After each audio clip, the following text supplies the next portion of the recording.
segalanya bagiku. Ku bersyukur kepadamu. Engkau Allah dan Rajaku, kekasih dan hidupku.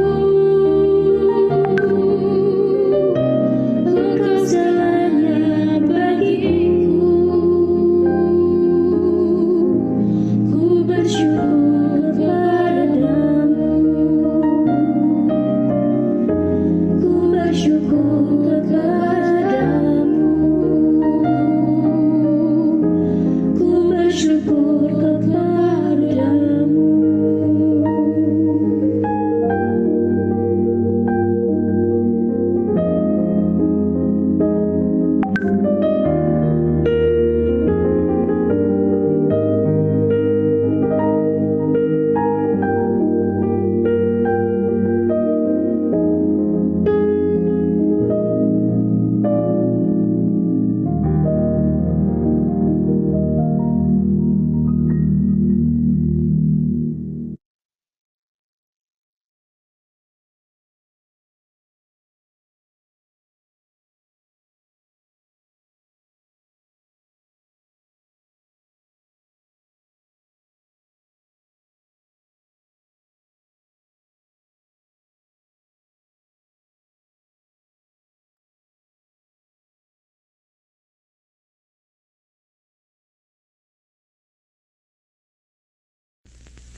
Bapakku tahu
self-deceit, no more in the self-world indulge to be. Deep within I know you're my only love, my best love is none else but thee.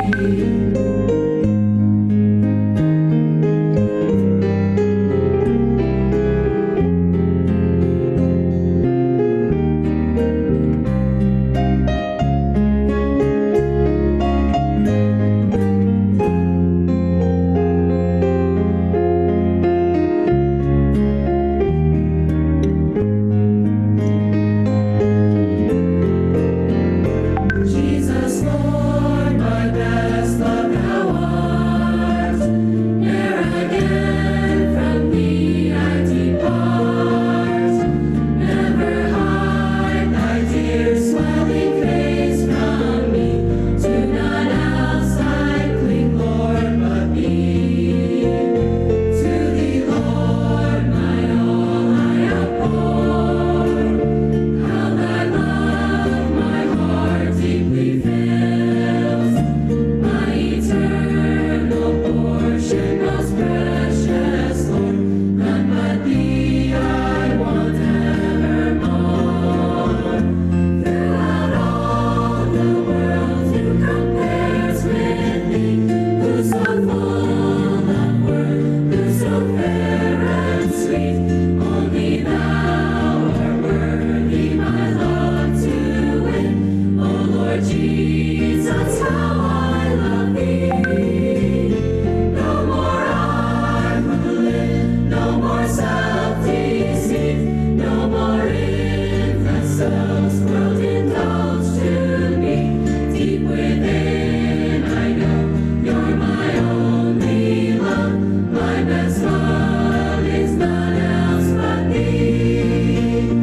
Deep within I know you're my only love, my best love is none else but thee.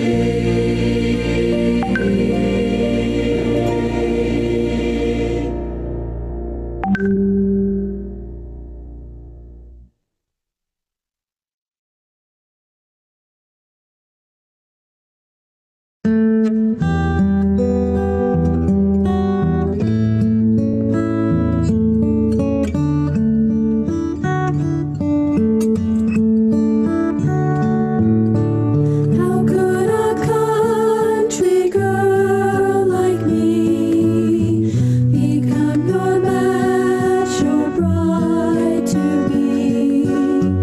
You're holy and you are divine, but I've fallen and you met. Without you, Lord, I have no chance to be like you in this romance. But you chose me ere the world began. Nothing could change.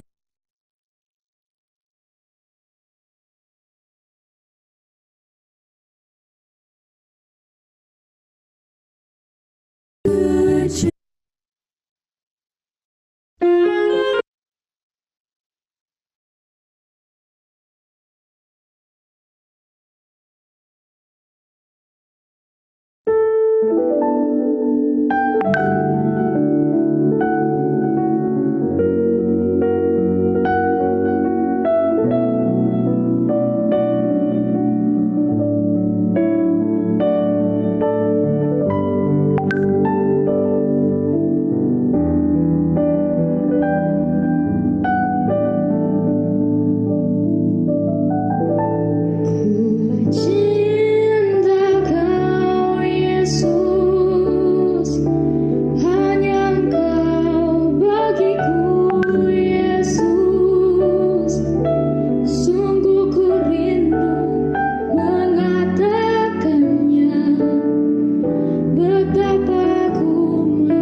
Amin.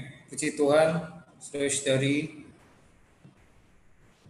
Halo, shalom.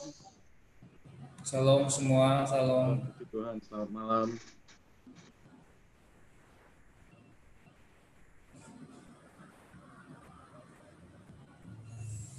Oke, kita mulai Bible study kita. Sebelum kita mulai, kita berdoa dulu. Amin. Tuhan Yesus, terima kasih ya Tuhan. Malam hari ini, oh Tuhan, masih ada kesempatan bagi kami, Tuhan, untuk mendengarkan firman. Tuhan, wahyukan dirimu pada kami malam ini. Tuhan, bawa kami Tuhan, makin hari makin mengenal Dikau. Tuhan, makin mengenal firman-Mu. Tuhan, bawa kami memiliki hati yang damba. Oh Tuhan, mencari kebenaran. Tuhan Yesus, mohon darah Adimu membasuh kami. Tuhan, supaya malam ini Tuhan, Tuhan kami boleh leluasa. Tuhan, oh menerima setiap firman. Tuhan, terima kasih. Amin. Baik, puji Tuhan, saudara-saudari, teman-teman sekalian. Malam ini kita akan masuk ke dalam Bible study kita dengan topik rekreasi. Saya share screen dulu.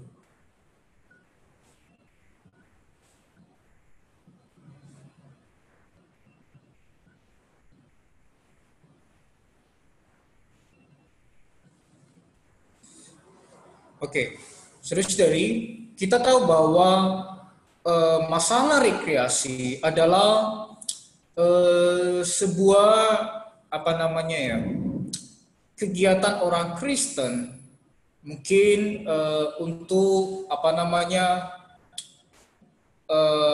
mencari supaya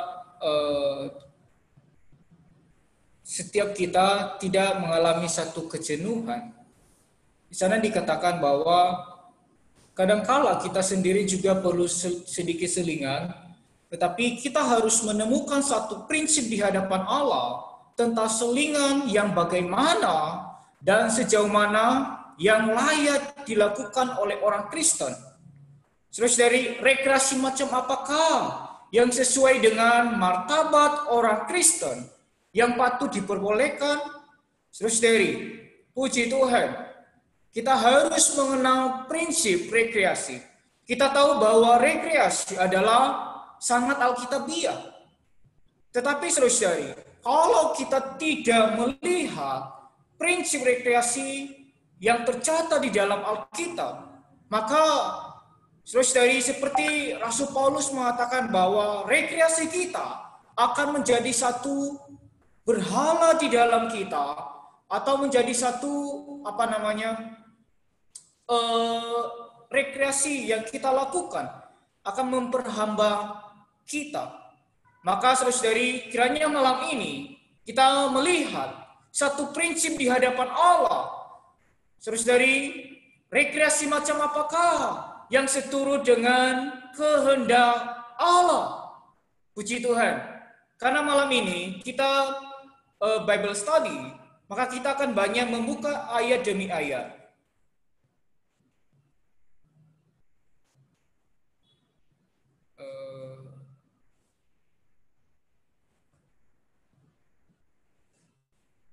Oke, saudara-saudari, kita tahu bahwa prinsip dasar yang mengatur perilaku kau beriman perjanjian baru dikatakan bahwa segala sesuatu diperbolehkan, tetapi apapun yang kita lakukan harus pertama terhadap diri sendiri tidak diperhamba oleh apapun. Jadi saudara-saudari, kalau kita melakukan rekreasi, maka rekreasi kita tidak memperhamba kita. Saudara-saudari, kalau Anda berekreasi, tetapi rekreasi Anda malah memperhamba Anda, tidak memberikan satu keuntungan bagi Anda, maka saudara-saudari, rekreasi Anda menyalahi prinsip Alkitab atau prinsip Allah. Kedua adalah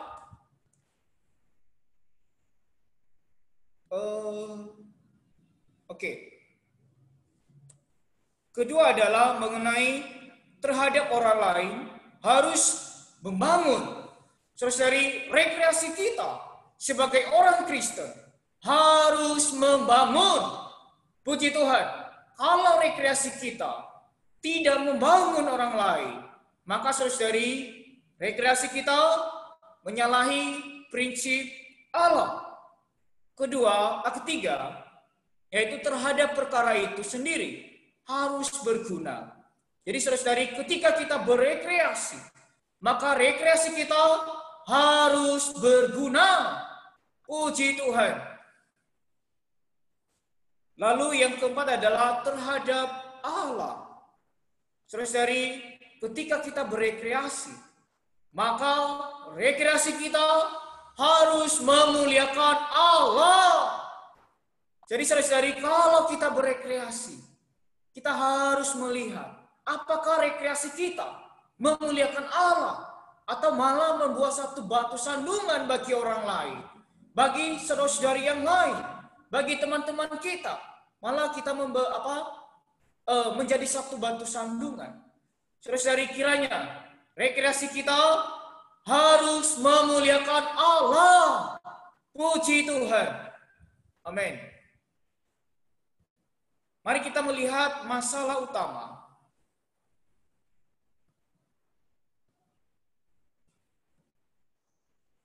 Saudari, masalah utama adalah pertama, konsentrasi kita harus sudah dibereskan. Jadi saudari, kalau kita melakukan rekreasi, pertama atau poin pertama yang harus kita bereskan adalah konsentrasi kita harus dibereskan. Kedua adalah konsentrasi kita harus mutlak. Puji Tuhan. Konsentrasi kita harus mutlak. Ketiga adalah konsentrasi kita sudah ditanggulangi. Puji Tuhan. Di dalam 1 Korintus pasal 6 ayat 20, di sana Paulus mengatakan bahwa sebab kamu telah dibeli dan harganya telah lunas dibayar. Karena itu, muliakanlah Allah dengan tubuhmu. Puji Tuhan. Rasul Paulus mengatakan bahwa kamu telah dibeli. Ketika kita telah dibeli, saudari, maka Allah membeli kita, bukan menghutang. Saudari, tapi di sana dikatakan Allah membeli kita dan harganya telah lunas dibayar. Puji Tuhan. Maka dari itu saudari, kita harus memuliakan Allah. Dengan apa? Dengan tubuh kita. Karena kita telah dibeli. Jadi ketika kita mungkin berekreasi, melakukan satu rekreasi, kita harus melihat di hadapan Allah bahwa hari ini saya telah dibeli. Maka ketika saya berekreasi, maka saya harus melihat apakah rekreasi saya memuliakan Allah. Puji Tuhan. Di Roma 12 ayat 1, di sana dikatakan, karena itu saudara-saudara, oleh kemurahan Allah, aku menasihatkan kamu, supaya kamu mempersembahkan tubuhmu sebagai persembahan yang hidup, yang kudus, dan yang berkenan kepada Allah. Itulah ibadahmu yang sejati. Puji Tuhan. Di sana dikatakan bahwa persembahkanlah tubuhmu, maka itulah ibadahmu yang sejati. Saudari, puji Tuhan. Ibadah kita adalah tiap hari. Jadi ibadah itu bukan tiap minggu. Jadi mungkin banyak hari ini orang Kristen mengatakan bahwa ibadah itu ya hari Minggu doang. Saudari, kita harus melihat di dalam ayat ini dikatakan bahwa persembahkanlah tubuhmu sebagai persembahan yang hidup, yang kudus, dan yang berkenan kepada Allah. itulah ibadahmu yang sejati. Saudara-saudari, kita harus mempersembahkan diri kita sebagai persembahan yang hidup. Tetapi tidak hanya sebatas dengan persembahan yang hidup. Di sana dikatakan bahwa yang kudus. Kita harus mempersembahkan diri kita sebagai persembahan yang kudus dan yang berkenan kepada Allah. Puji Tuhan. Inilah masalah utamanya, saudara-saudari.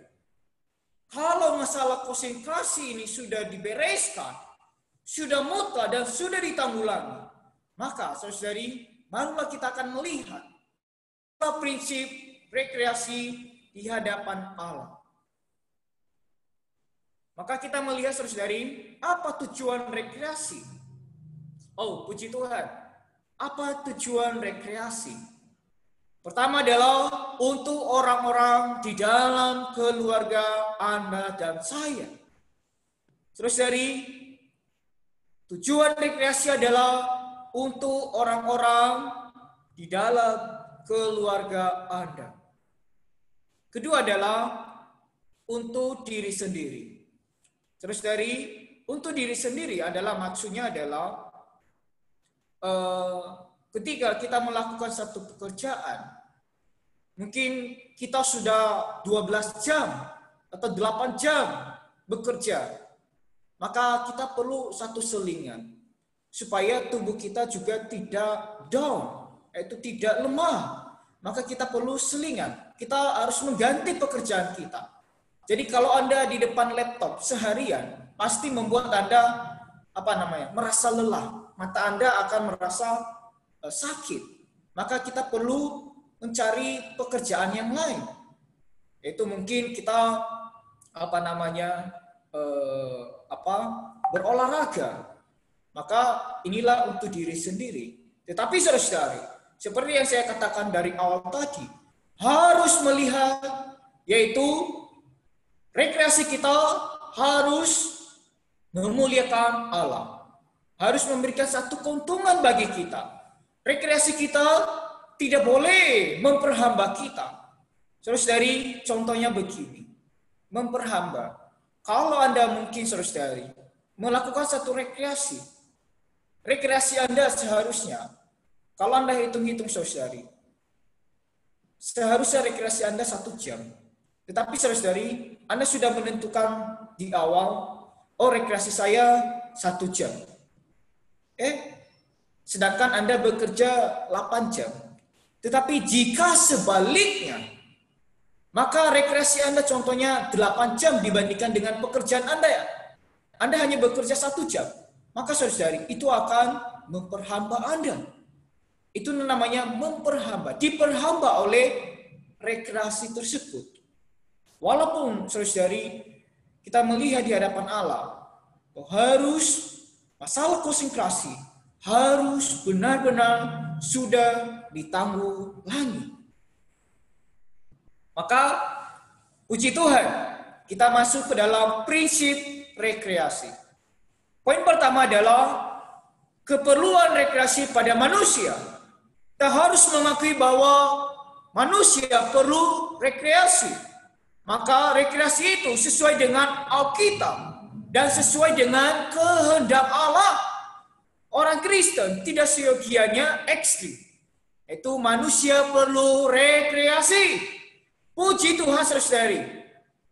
Tidak seyogianya Anda ekstrim, saudari.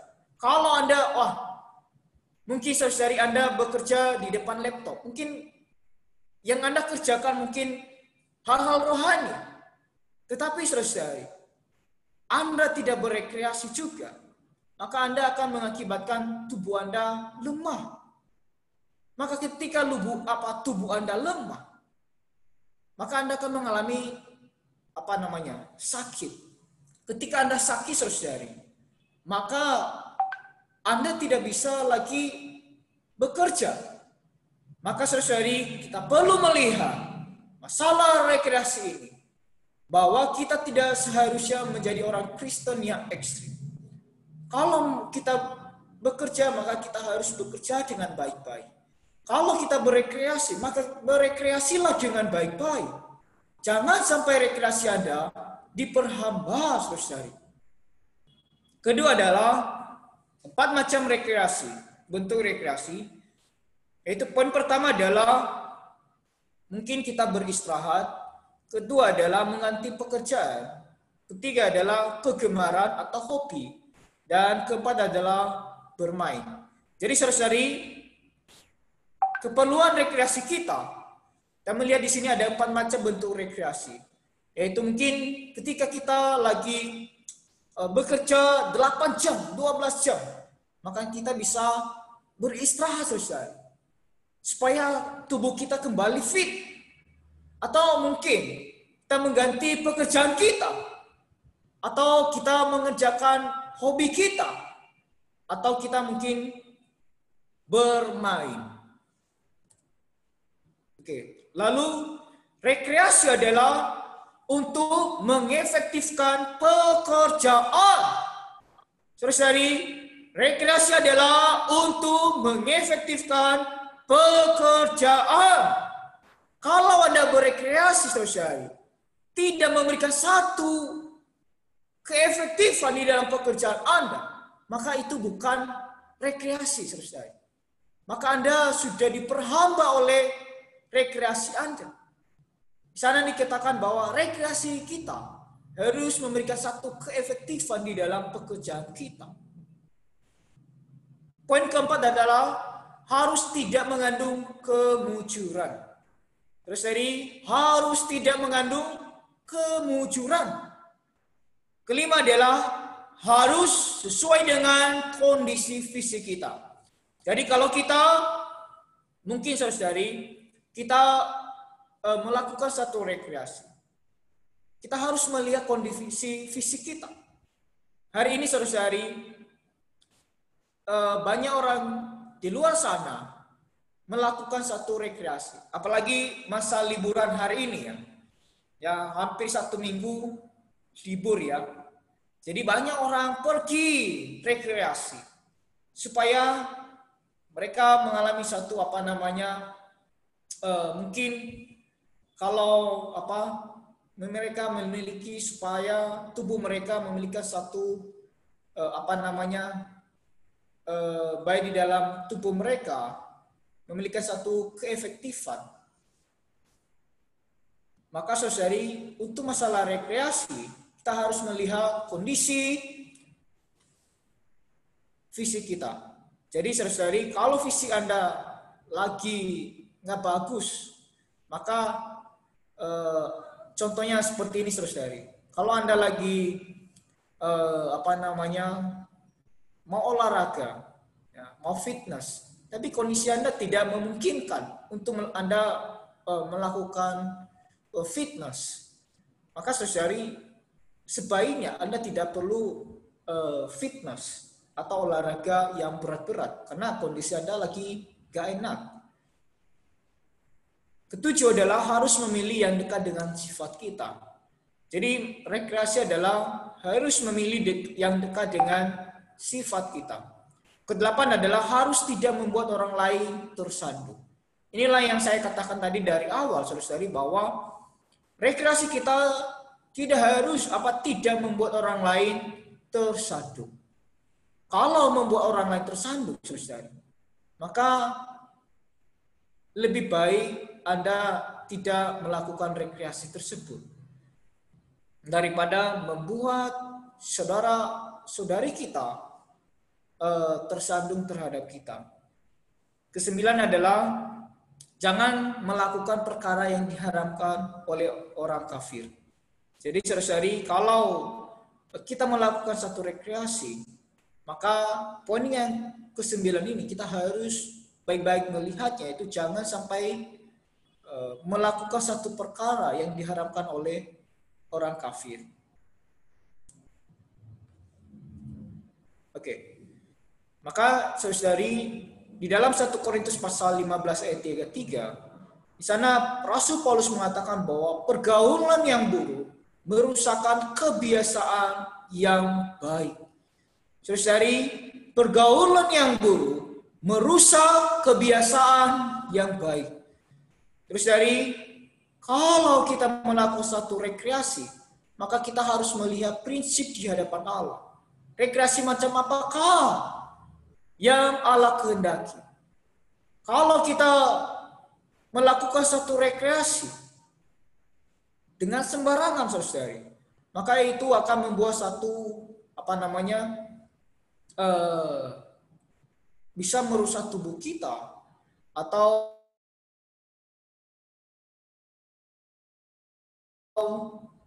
membuat kita tidak bisa satu hal yang positif. Maka saudari, kita melihat bahwa rekreasi kita harus berikan satu kebiasaan yang baik. Maka ketika kita melakukan rekreasi, hari ini ada banyak orang Kristen saudari melakukan rekreasi, tapi mereka melakukan rekreasi dengan pergaulan yang buruk, sehingga merusak kebiasaan yang baik.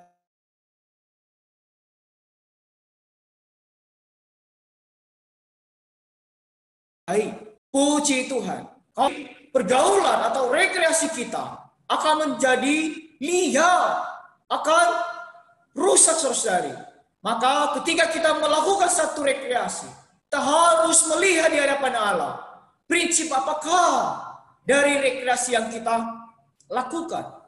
Maka ketika masalah konsekrasi sudah dibereskan, barulah kita berekreasi.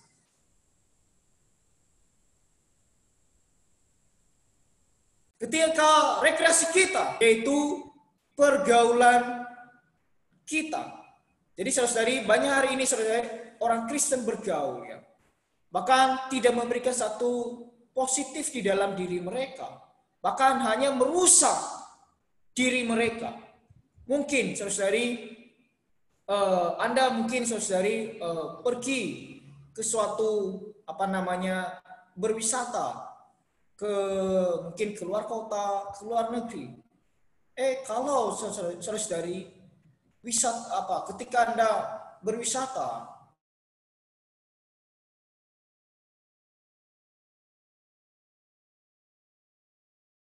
berekreasi di luar kota contohnya, atau menjadi buruh, maka saudari, Anda telah menyalahi prinsip rekreasi yang Allah tetapkan. Jadi puji Tuhan saudari, terima kasih, saya sampai di sini, akan dilanjutkan oleh saudara Moses. Tuhan Yesus memberkati. Tuhan Yesus memberkati, saudara-saudari, puji Tuhan. Suara saya cukup jelas di sini? Mudah-mudahan cukup jelas. Amen. Ya. Amin ya. Puji Tuhan semuanya. Salam sejahtera ya di dalam Tuhan. Saya mengucap syukur bahwa hari ini ada kesempatan sekali lagi bagi kita semua untuk bisa mengetahui kebenaran mengenai rekreasi ya. Karena selama pandemi ini ya, banyak orang mungkin sedang bertanya-tanya ya, kapan aku bisa keluar rumah untuk kembali seperti biasanya ya, tempat mana yang lagi ada promo bisa keluar ya. Aku butuh rekreasi, aku butuh refreshing ya, ini tertekan. Sebenarnya oke enggak ya rekreasi itu? Karena ini kayaknya kan sesuatu yang ringan sehari-hari, tetapi sebenarnya ini sangat penting. Saudari di dalam Tuhan ya, sesama kaum beriman kita perlu tahu bahwa Tuhan rindu ya kita ini menempuh satu penghidupan yang penuh perhentian. Ya, artinya sebagai orang Kristen tuh kita nggak rasanya penuh beban gitu ya, capek gitu. Sekalipun mungkin beberapa di antara kita adalah orang-orang muda ya, kita mungkin belum secapek orang tua kita, tapi setidaknya tugas kuliah, tugas sekolah itu kan makin hari makin banyak ya, bukannya makin ringan di tengah pandemi ini kok justru makin susah. Nah, karena itu sangat wajar jika kita berpikir perlu rekreasi. Tetapi kalau kita lihat tadi yang Saudara Yusten sampaikan, ternyata rekreasi itu nggak seperti itu saja ya, nggak seperti yang biasanya kita duga. Ternyata di Alkitab ada beberapa prinsip. Nah, saya ingin menyampaikan saja, sesuai dengan judul kita, rekreasi, sebenarnya itu bikin kita happy, atau malah kita merasa sepi, ya, karena banyak sekali, betul atau betul ya, ini ya, nanti tolong dijawab. Banyak sekali ketika orang pergi rekreasi, yang justru dirasa bukannya happy, ya, yang justru dirasa adalah capek. Ya, begitu sampai rumah, aduh kakinya capek, kondisi fisiknya capek, dan lain sebagainya. Yang niatnya awalnya pengen istirahat, malah kayak contoh saya lah ya, saya ini paling suka jalan-jalan ya, saya suka traveling ya, karena saya background kuliah hubungan internasional ya, impian saya itu keliling dunia ya, kemana-mana ya. Satu hari saya dikirim kampus saya ke Eropa begitu ya. Maksud hati kan ikut lomba di sana sebenarnya. Maksud hati pingin sambil lomba sambil dapat pengalaman begitu ya. Wah, pingin ke kota ini, ke kota itu ya, dan sebagainya. Tapi ya sampai akhirnya setelah 2 minggu keliling-keliling itu nggak ada yang spesial-spesial amat ya. Yang ada justru uang makin habis ya, karena hunting foto ya, hunting wisata kuliner, kemudian uang habis, tenaga habis ya. Akhirnya pulang itu tidak ada perasaan yang sukacita amat ya. Kenapa? Karena saya mau tampilkan kepada Anda, Alkitab itu sangat tepat pokoknya ya. Alkitab itu menampilkan sesuatu yang benar-benar sesuai kondisi. Saya perlihatkan ini, kelihatankah slideshow saya? Oke ya. Jadi saya kasih 2 sisi, ada gelap, ada putih, karena rekreasi ini bisa jadi sesuatu yang terang, tapi juga bisa menjadi sesuatu yang gelap. Oke, nah ini prinsipnya. Di dalam 1 Korintus 10:31, baik kamu makan atau minum, ataupun melakukan sesuatu yang lain, lakukanlah semuanya itu untuk kemuliaan Allah. Ya, jadi kita tidak menghakimi yang bisa liburan ke Eropa, ya silahkan saja ya. Yang bisa liburan ke luar negeri silakan. Yang tidak bisa yang di dalam negeri juga silakan. Yang hanya bisa di depan TV juga nggak ada masalah ya. Jadi yang penting semuanya adalah lakukan untuk kemuliaan Allah. Nah sekarang pertanyaannya, apa yang bisa kulakukan dengan dalam tanda kutip makan minumku, rekreasiku untuk memuliakan Allah, begitu ya? Bukankah ini saatnya me time ya, me, waktuku, me time ya? Kenapa harus ada Allah terlibat di sana? Dan kenapa Allah harus dimuliakan? Bukankah Allah tadi Saudara Yusten mengatakan ya, cukup dimuliakan di gedung gereja ya? Bukankah Allah sudah dimuliakan di dalam kebaktian, persekutuan, ibadah? Kenapa waktu aku mau punya me time, Allah juga harus dimuliakan ya? Mari kita lihat satu contoh kasus, Saudara. Ini terdapat di dalam kitab Yohanes. Pasal 7, ayat 37 sampai 38. Ini adalah saat di mana bangsa Israel sedang mengadakan perayaan. Dan perayaan ini dilakukan selama 7 hari berturut-turut. Ya. Wah, itu perayaan yang besar. Ya, di dalam bahasa Yunaninya itu adalah great feast. Ya. Jadi satu perjamuan yang besar, 7 hari berturut-turut. Saudara, kalau saya atau Saudara Yusten mengadakan pesta, saya undang kalian semua ya. Saya belikan tiket pesawatnya ke Jakarta gitu ya. Hotel bintang 7, oh enggak ada ya, itu puyer ya. Hotel bintang 5 ya. Terus fasilitas saya kasih semua, 7 hari. Kalian silakan pesta dengan kami. Seperti itu kira-kira ya. Semua disediakan, semua harusnya senang. Tetapi apa yang terjadi? Mari kita lihat di ayat 37. Harusnya kan ini perayaan yang penuh dengan sukacita ya, rekreasi. Nah, saya bacakan. Dan pada hari terakhir, yaitu hari ke-7, yaitu pada puncak perayaan itu. Ya, biasanya kalau yang puncak kan yang paling dinanti-nanti. Betul nggak, saudara-saudara? Ya, puncak ya perayaan itu, Yesus berdiri dan berseru. Nah, ini menarik sekali. Jadi di saat orang kayaknya lagi menanti-nanti, ya, Yesus berdiri dan berseru. Katanya apa? Barang siapa haus, baiklah ia datang kepadaku dan minum. Kenapa Tuhan Yesus harus berdiri dan berseru? Karena Tuhan tahu bahwa justru di puncak perayaan, orang juga sampai pada puncak kebahagiaannya. Artinya selesai perayaan, tidak ada lagi kebahagiaan. Dunia ini tidak ada yang bisa menawarkan yang kekal.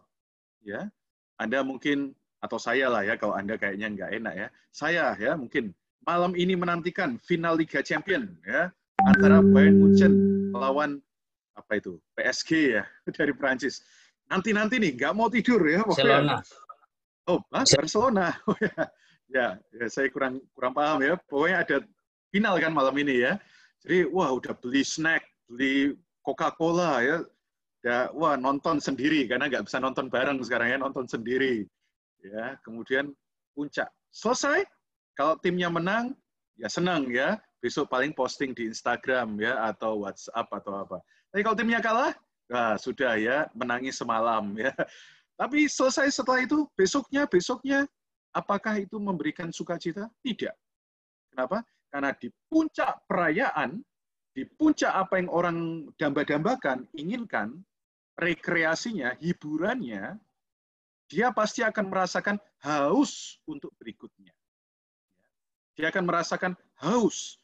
Dia akan bertanya, kalau orang liburan ya, aduh kenapa liburannya sampai hari ini aja sih? Ya, padahal udah liburan sebulan, betul nggak?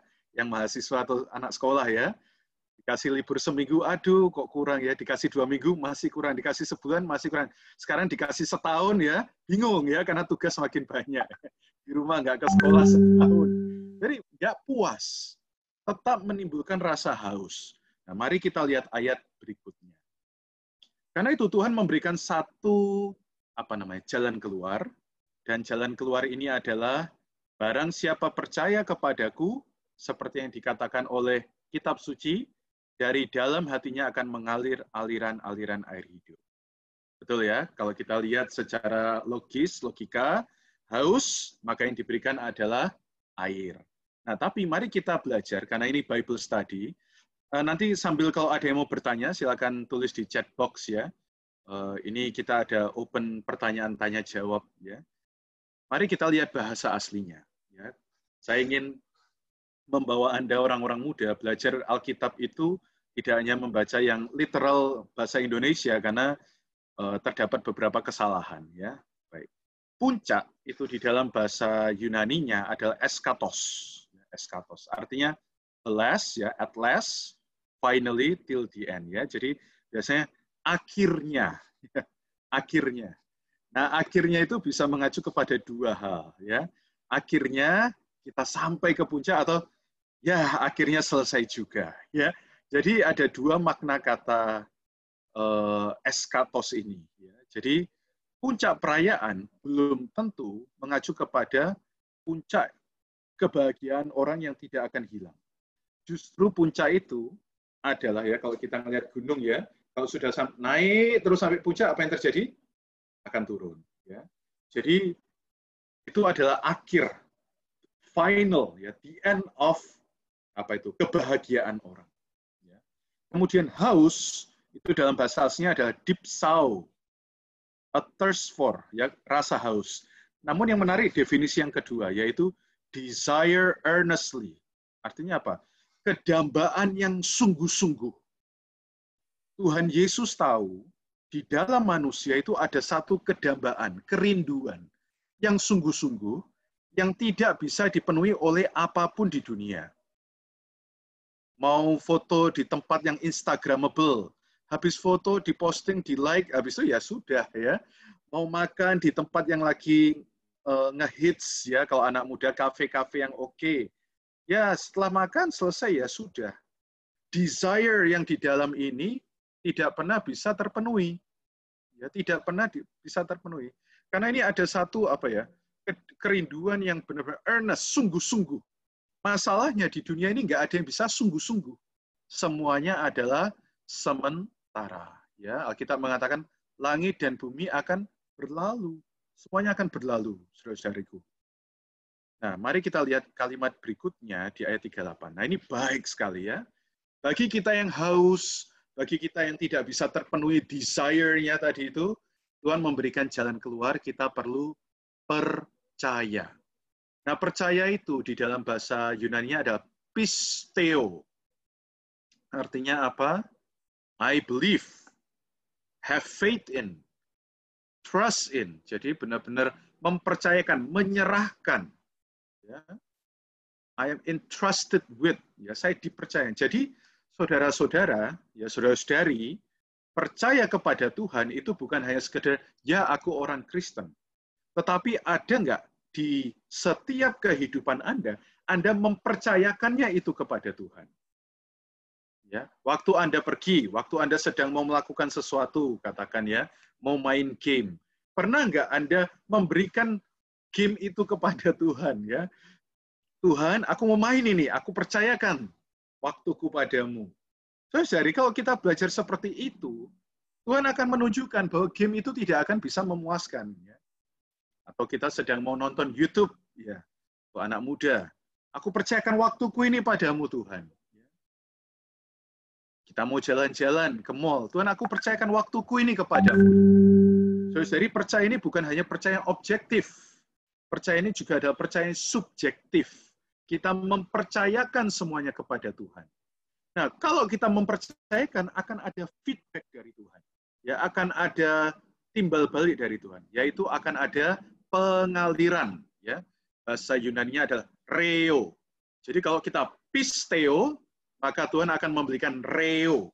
Ya, ini kita belajar bahasa Yunani nggak apa-apa ya, biar nanti kalau kalian update status keren-keren dikit gitu ya. Jadi kalau kalian pisteo, ya Tuhan akan memberikan reo. Apa itu?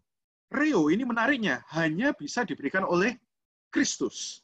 Reo tidak bisa diberikan oleh dunia, yaitu overflow. Ya, overflow itu luapan. Ya, luapan.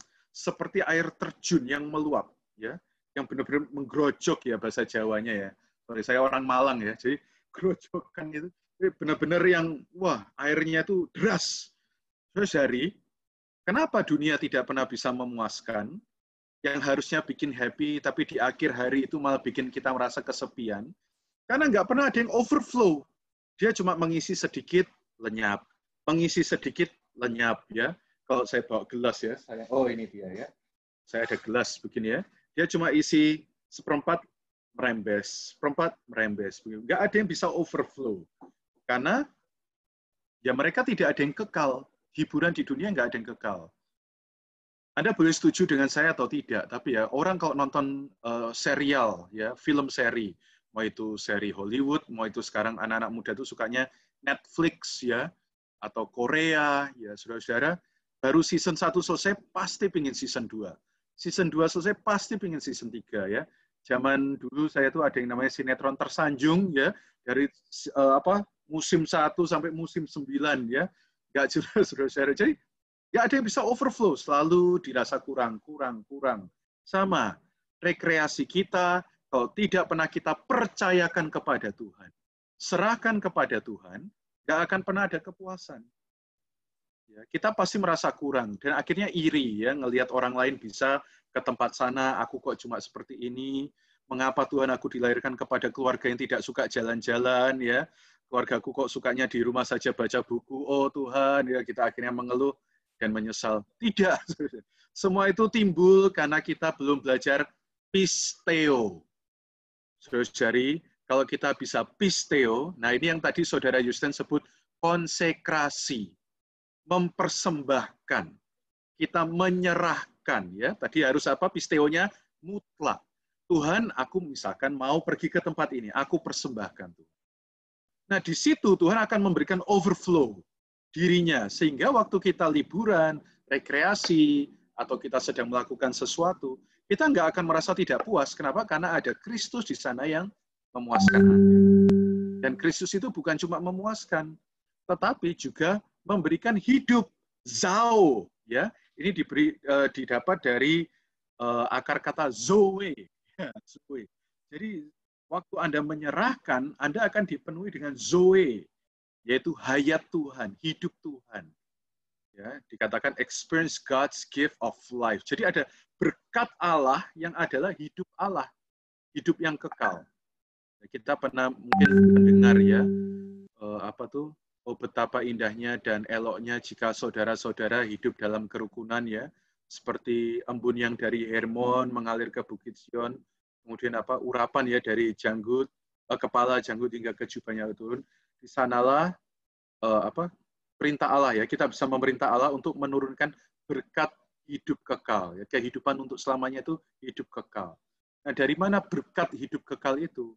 Ya dari pengaliran diri Allah di dalam kita. Artinya apa, saudari? Tidak ada yang salah dengan Anda pergi ke mall. Tentu kalau pandemi ini salah ya, jangan. Saudari, jangan pergi ke tempat keramaian, lebih baik di rumah ya. Tapi kan bukankah semua sedang berandai-andai ya? Cepat kelar pandemi ini ya, saya pingin ke sini, saya pingin ke situ ya. saking sibuknya kita memikirkan pingin ke sana, pingin ke situ, kita lupa menyerahkannya kepada Tuhan. Jadi jangan.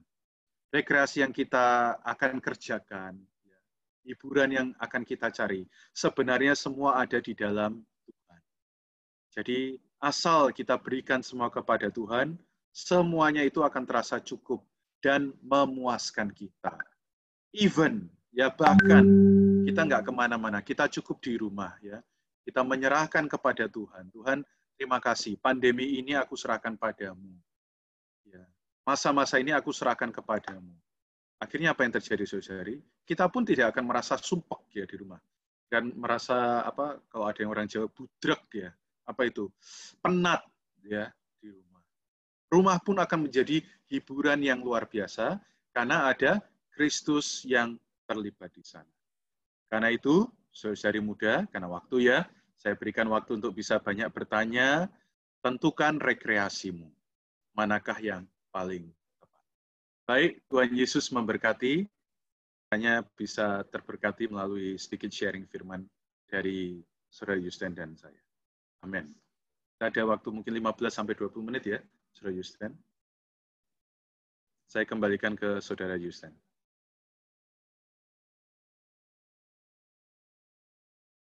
Masih di mute ya, saudara. Belum keluar suara. Ya, amin. Amin. Puji Tuhan. Amin. Thank you, Saudara Moses. Terus dari ada pertanyaan nggak mengenai rekreasi? Udah paham semua. Oke, saya sedikit tampilkan ya. Jadi saya ada lupa ayat, yaitu di dalam 1 Korintus pasal yang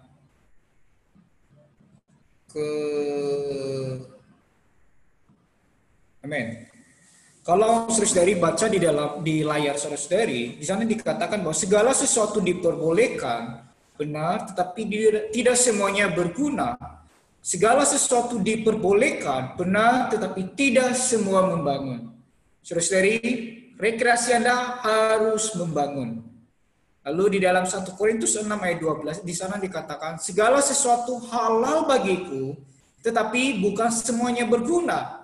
Segala sesuatu halal bagiku, tetapi aku tidak mau membiarkan diriku diperhamba oleh apapun. Jadi saudari, rekreasi kita kiranya tidak memperhamba kita. Lalu yang terakhir adalah, karena itu, baik kamu makan atau minum ataupun melakukan sesuatu yang lain, lakukanlah semuanya itu untuk kemuliaan Allah. Seperti yang Saudara Moses tadi katakan bahwa kiranya apa yang kita lakukan, baik di dalam hal rekreasi kita, kiranya semua itu memuliakan Allah. Baik, puji Tuhan. Ada pertanyaan enggak? Teman-teman ada pertanyaan? Ini ada pertanyaan di grup WhatsApp ya, Kak Yusten, Pakal Kitab, yang minggu lalu itu sempat ditanya, kalau saya punya teman, saya coba ajak ke gereja tetapi tidak mau ya. Kemudian bagaimana seharusnya begitu ya? Kira-kira sedemikian. Saya nggak tahu apakah yang bertanya ada di ruangan ini atau tidak ya. Namun setidaknya kalau kita punya case yang sama, kita punya saudara, kita punya teman, ya kita rindu membawa mereka untuk datang beribadah kepada Tuhan, ya, dan kita coba ajak mereka tidak mau. Saudari, kita tidak perlu memaksa. Ya, saya mau mengajak kita membaca sebuah ayat di dalam 1 Petrus pasal 2 ayat 5. Apakah mungkin bisa membuka Alkitab masing-masing ya? 1 Petrus pasal 2 ayat 5.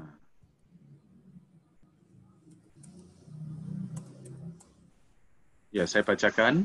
Dan biarlah kamu juga dipergunakan sebagai batu hidup untuk pembangunan suatu rumah rohani bagi suatu imamat kudus untuk mempersembahkan persembahan rohani yang karena Yesus Kristus berkenan kepada Allah. Ya, jadi ada kalimat yang penting yaitu imamat dan juga persembahan. Jadi di dalam perjanjian lama tugas seorang imam itu adalah membawa persembahan kepada Allah. Nah, persembahannya ini adalah ternak ya. dikorbankan ya, di atas mezbah. Nah, saudara-saudari ketahuilah hari ini kita ini juga adalah imam. Setiap orang yang percaya tidak harus bergelar pendeta, tidak harus bergelar hamba Tuhan dalam tanda kutip ya. Tapi siapapun dari kita yang percaya Tuhan, sesungguhnya status kita adalah imam. Orang yang melayani Tuhan. Nah, tugasnya imam itu tadi apa? Mempersembahkan kepada Allah. Nah, saudara-saudari, sebelum kita mengajak saudara kita atau teman kita, pertanyaan saya yang paling utama adalah, sudahkah kita membawa mereka di dalam doa kepada Tuhan? Ya. Sudahkah kita membawa nama-nama yang akan kita undang, yang akan kita ajak kepada Tuhan? Saudara-saudari, kita harus tahu yang bekerja di dalam hati manusia itu bukan kita. Bukan kata-kata kita, dorongan kita, tarikan kita, tetapi pekerjaan Roh Kudus yang mampu menginsafkan orang, ya, entah itu dari dosa, dari dunia, dari penghakiman, bahkan dari iblis. Ya. Nah, karena itu apa yang harus dilakukan seorang imam? Anda dan saya hari ini adalah imam. Apa yang harus kita lakukan? Bawalah mereka ke hadapan Allah. Nah, bagaimana cara membawa mereka ke hadapan Allah yang paling sederhana dan paling efektif adalah membawa di dalam doa. Satu demi satu, nama demi nama. Jadi tidak bisa hanya segera Tuhan dapatkan keluargaku, selamatkan mereka. Tidak. Harus disebut nama. Saya ambil satu kisah seorang Kristen, ya, saya nggak ngomong seorang hamba Tuhan ya, seorang Kristen bernama Watchmeni, ya, orang China. Semasa dia SMA, dia punya 24 teman di kelasnya, dari kelas 1 SMA sampai lulus, dia tulis itu nama temannya 24, dia doakan satu persatu selama 3 tahun. Dan tahu nggak apa yang terjadi? Saat lulus, ke-24 temannya itu semuanya percaya Tuhan dan dibaptis. Ya. Jadi, karena apa? Dia mendoakan setiap hari, 24 nama ini. Setiap hari didoakan, dibawa kepada Allah. Ada yang percaya karena akhirnya tanya ke saudara Watchmeni, ada juga yang percaya karena dengar firman, pemberitaan Injil, sedang ikut ibadah, KKR, dan lain sebagainya. Banyak, Tuhan bisa gerakan banyak hal. Tetapi Tuhan perlu orang yang berdoa. Tuhan perlu orang yang berdoa. Nah, itu adalah tugas Anda dan saya hari ini sebagai imam, ya. Di sini ada Imam Titus, ya, Imam Krisdal, Imam Tia, ya. Semua imam di sini, Imam Pardoro, ya. Amin. Dan lain sebagainya. Puji Tuhan, ya. Tuhan memberkati. Amin. Masih ada lagi, saudara-saudari, teman-teman? Wah, sudah paham semua ya masalah rekreasi. Baik, puji Tuhan, karena waktu saudara-saudari. Kita ada waktu 5 menit lagi. Ada pertanyaan? Baik, sekalian kalau ada pertanyaan bisa langsung nanti tulis di bawah. Saya akan kasih lihat saudara-saudari, judul Bible study kita untuk selanjutnya adalah yang ini, yaitu cara praktis mengalami kelepasan dari dosa. Jadi saudara-saudari, hari ini ada banyak yang menanyakan ya, masalah bagaimana sih lepas dari dosa. Kita hari ini tahu saudara-saudari bahwa Allah telah menebus kita. Bahkan hari ini dia telah tinggal di dalam kita sebagai roh itu. Tetapi saudara-saudari, mengapa hari ini kita masih bisa berbuat dosa? Kiranya saudara-saudari di dalam Bible study, yaitu tanggal 6 September ya, 2 minggu lagi, ya kita akan, itu di jam kita akan majukan, jamnya itu di jam 5 sore sampai jam 6 sore, waktu Indonesia Barat. Jadi saudara-saudari, kita akan majukan, yaitu di tanggal 6 September, yaitu di jam 5. Jadi undanglah teman-teman Anda, keluarga Anda, kerabat Anda, saudara-saudari, supaya mereka juga bisa melihat bagaimana cara praktis mengalami kelepasan dari dosa ini. Kita tahu bahwa upah dosa adalah maut. Kalau kita tidak melihat hal ini, maka saudara-saudari, kita akan mengalami upah dosa, yaitu maut. Jadi saudara-saudari, supaya kita juga, teman-teman kita, keluarga kita, maka kita perlu menanggulangi dosa. Baik, saudari, kira-kira ada pertanyaan?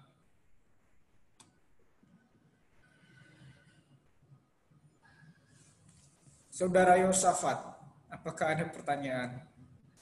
Ada saudari Tia, halo, saudari Idawati, amin.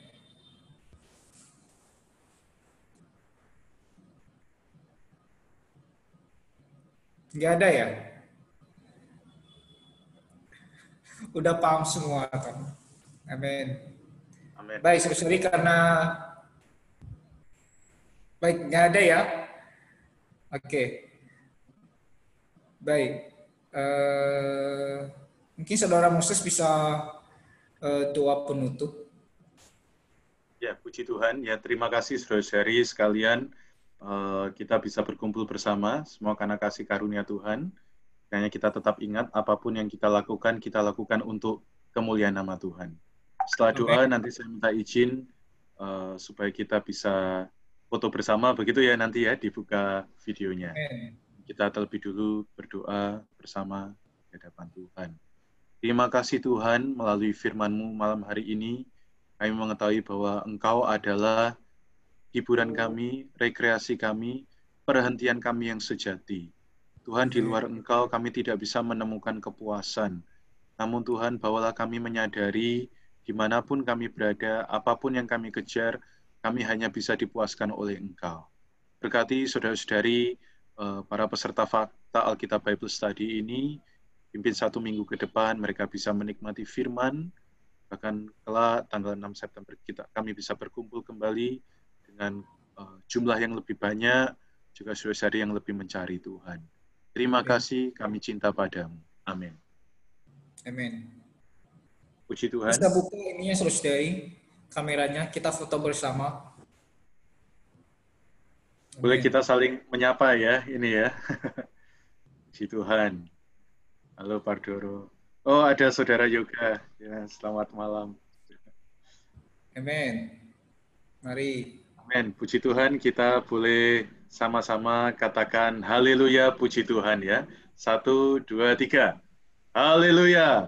Puji Tuhan. Amin. Ya, haleluya. Haleluya, puji Tuhan. Amin. Baik. Baik, puji Tuhan. Tuhan Amin. memberkati semuanya. Sampai ketemu. Sampai ketemu. Amin. 2 minggu. Memberkati. Amin. Di bulan September kita akan 1 minggu sekali. Jadi di bulan September kita akan mulai 1 minggu sekali. Halo Om Yoga Susilo. Amin, puji Tuhan.